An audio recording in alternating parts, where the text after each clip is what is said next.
અમદાવાદમાં air traffic police station વિસ્તારમાં police કર્મીઓ વાહન રોકીને ચેકિંગની કાર્યવાહી કરી રહ્યા હતા।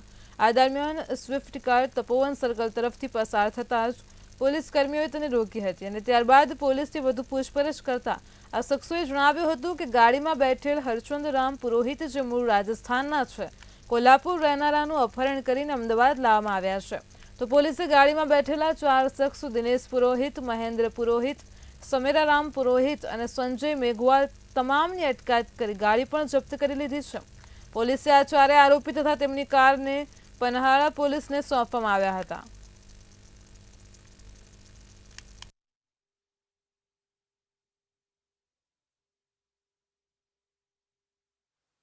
અમદાવાદ ટ્રાફિક પોલીસની સરાહનીય કામગીરી છે તે કામગીરી સામે આવી છે। આમ તો જો કે ટ્રાફિક પોલીસનું કામ ટ્રાફિકને અને તેના નિયમોનું પાલન કરાવવાનું હોય છે, પરંતુ એક વેપારીનું અપહરણ થયું હતું અને અપહરણકારો જે ગાડીમાં વેપારીને લઈને અમદાવાદ ખાતે પહોંચ્યા હતા અને વેપારીને ક્યાંક ને ક્યાંક ટ્રાફિકના જે જવાનો છે તેમને છોડાવવામાં આવ્યો હતો। હાલ તો આપણી સાથે અમદાવાદ ટ્રાફિક ડીસીપી છે, તેમની સાથે જ વાત કરીશું। બેન, જે પ્રમાણે ટ્રાફિકના જે જવાનો છે તેમની કામગીરી સામે આવી હતી, શું કામગીરી હતી, શું કહેશો? એક સ્વિફ્ટ ગાડી એમને સાઈડમાં ઊભી રાખી અને જેવી ઊભી રાખી એવા અંદર સ્વિફ્ટમાં બેસેલા લોકો ગભરાયેલા લાગ્યા, એટલે સીધો જ પોલીસને શક ગયો અને શક ગયો એટલે સ્વિફ્ટ ગાડીને સાઈડમાં લીધી અને પછી કહ્યું કે તમારા ગાડીના કાગળો બતાવો।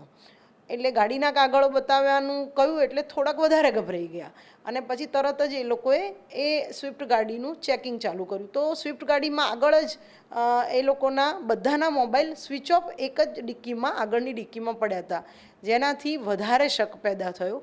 એટલે આ જે શક પેદા થયો એ દરમિયાન જે અપહૃત વ્યક્તિ હતા કોલ્હાપુર જિલ્લા મહારાષ્ટ્રની પન્હાળા પોલીસ સ્ટેશનમાં, એ ફરિયાદના આધારે 41(1) મુજબ આ 4 આરોપીને અહીં અટક કર્યા, એના શરીર સ્થિતિનું પંચનામું કર્યું અને તેને ત્યાં પોલીસ સ્ટેશનમાં જણાવીને એમના પોલીસ સ્ટેશનના માણસો અહીં આરોપીને લેવા માટે બીજા દિવસે જ્યારે આવ્યા ત્યારે એમને આરોપીઓ સુપ્રત કર્યા હતા।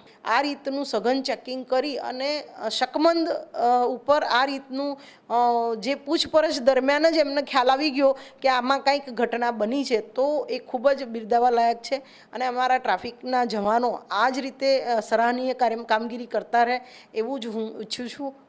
અસ્તુ।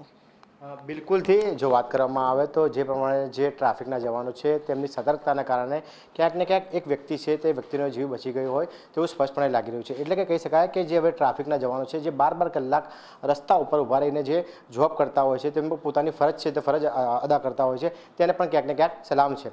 કેમેરામેન બિપિન સાથે રવિ ભાવસાર, મંતવ્ય ન્યૂઝ, અમદાવાદ।